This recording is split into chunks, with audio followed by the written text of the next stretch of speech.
Hello nerds, it's Cassie, and this week I'm obsessed with, drumroll please,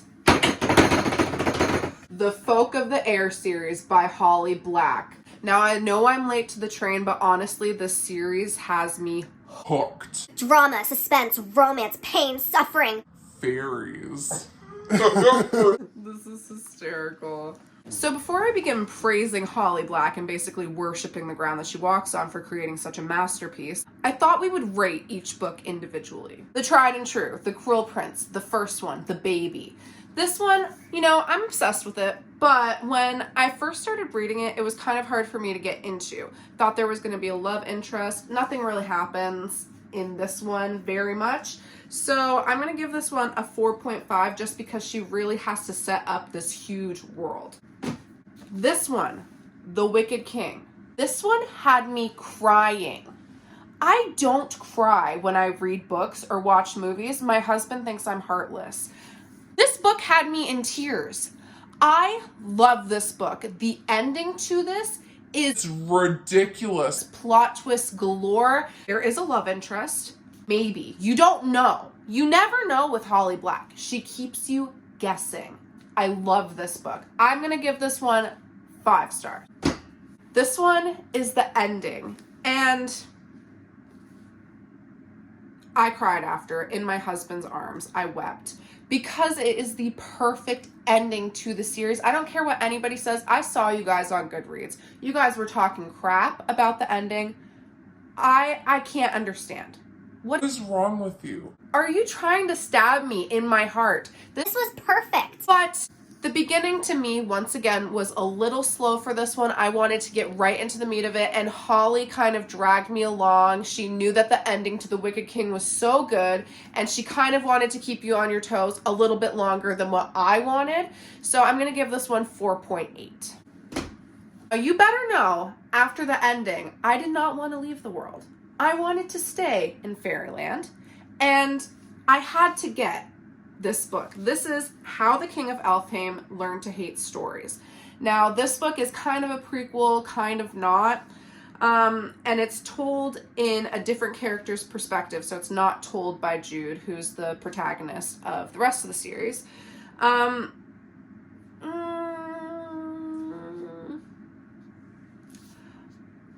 I was kind of disappointed. Now, the artwork in this book is gorgeous. I'm glad we continued.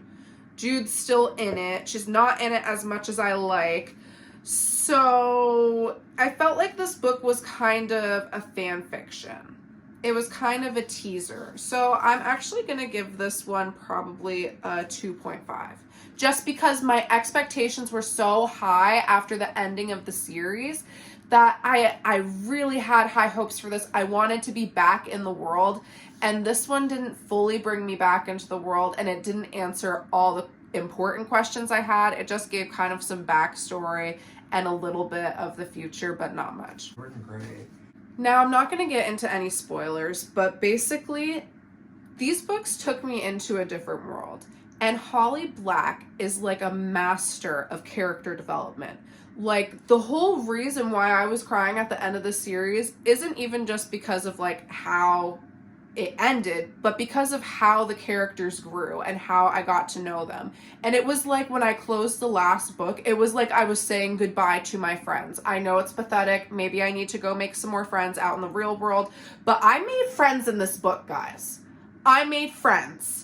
Basically, at the beginning, you have your main character, Jude, and it gives it away in the first chapter, so this isn't really much of a spoiler, but she had lost her parents to a crazy fairy who had come and killed her mom and her dad in front of her. And then she's taken into fairy world, and she has all kinds of trauma, and she's trying to prove herself. And Jude is a strong character. Like, for me, I have read so many fantasy books that had, like, the male be the strong character or the girl strong, but, like, it's mostly about a love interest, so it's kind of like a girlier book. But then, like, I read, like, Percy Jackson, and that's, like, a tough guy, and, like, he's into Annabeth, and Annabeth is, like, a tough, smart girl. But there was nothing like these books, where it was basically, like, Jude going on a killing spree. And that just opened a whole new world for me in literature. Like, this girl is not here for boys and she's not here for drama. Like, she's here to kill. And I love Jude for that. Like, she is an anti-hero in some ways and a hero in other ways. And I love Jude being inside her head where it's like she knows what she's doing might be wrong, or she doesn't know if she's making the right decision, but she's just going to do it anyway. I love that because it's so relatable. Like, she's not a perfect character, and Holly lets you know that because she has the characters mapped out perfectly. Even Jude's sister, whom I hate, Taryn. I hate her so much. And Holly Black does a great job at making me hate her. Just because of how well she stays true to what the characters would really do. Some of the characters are selfish. Some of the characters are violent, have a thirst for blood. Some characters are really soft. Some are manipulative. And they stay true to that throughout that. And some of them grow. And I loved watching that. Well, I guess reading it. But in my head, I was watching it. And it honestly, you need to read it. And I saw some of you girls on TikTok, and you were talking about how you thought there was going to be more of a romance and whatever, and there's not much of a relationship. Put the romance aside for a second. We have a killer, and you need to love her. And her name is Jude, and she is better than your romance girl over there. And there might be something that develops in there. That's just a hint. You just got to stick around after the first book. So with all that being said, there's this popular young adult fantasy book that's out, and you guys on Book Talk know all about it and all the drama with Alex Astor and Lightlark. And you know what? A lot of you guys can say that the book was terrible. I mean, to me, I felt like it wasn't like perfect. Like, it wasn't like, this is caviar. And I feel like, you know, Lightlark was kind of like going to a family diner. Like, this is caviar. That's family diner. It's comfortable. It's cute. I like it. It's good. But like, and anyway, that's no hate to Alex Astor. I'm totally going to read Nightbane. I'm excited for it. You know, I have some questions. Like, I'm into it. But my thing is that Alex Astor's book is getting a movie deal, and everybody's like, well, the world is really pretty. It's going to be so cool in the movie. Have you read this? How is that book getting a movie deal? And this series is completed. There is a cult following for this series. Why is this series not getting a movie deal?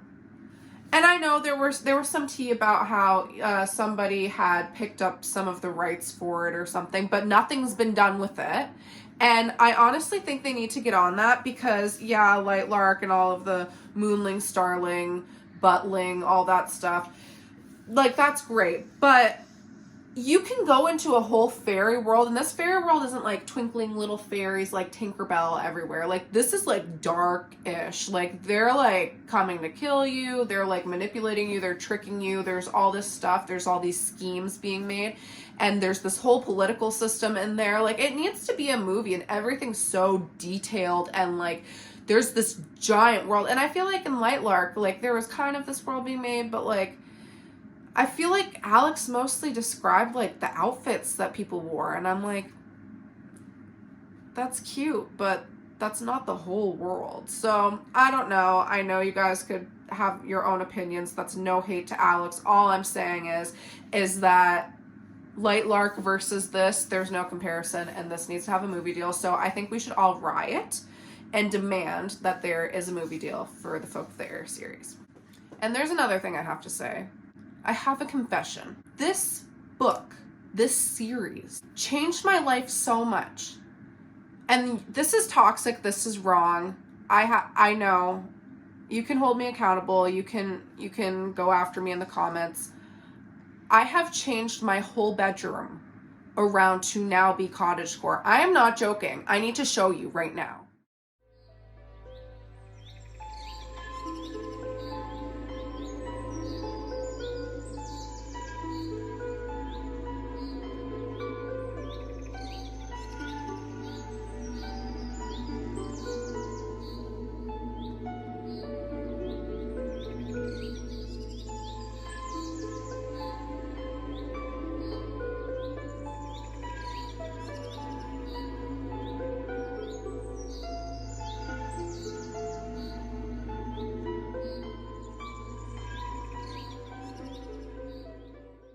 Now imagine reading a novel that is so lush and beautiful and whimsical that it pulls you into the point where you want your bedroom to look like that world. You will put as much money as you can fit on that visa so that you can make your bedroom look like that world. My visa was racked up because we changed around our whole room. That's my confession. And this is your sign that you need to read these books immediately. I suggest going to your nearest chapters tomorrow morning at opening and getting all of these books. And if you're a budgeting queen, because you know times are a bit rough, go to your nearest library. You know, these books were on hold for so long there, but put yourself on hold. It is worth the wait. And put it on hold for all these books, because once you get to the ending, you're going to want to pick up the next book immediately. So anyway, guys, thank you for listening to my rant and my new obsession of the week. Meet me again next week so you can hear the next one. Love you.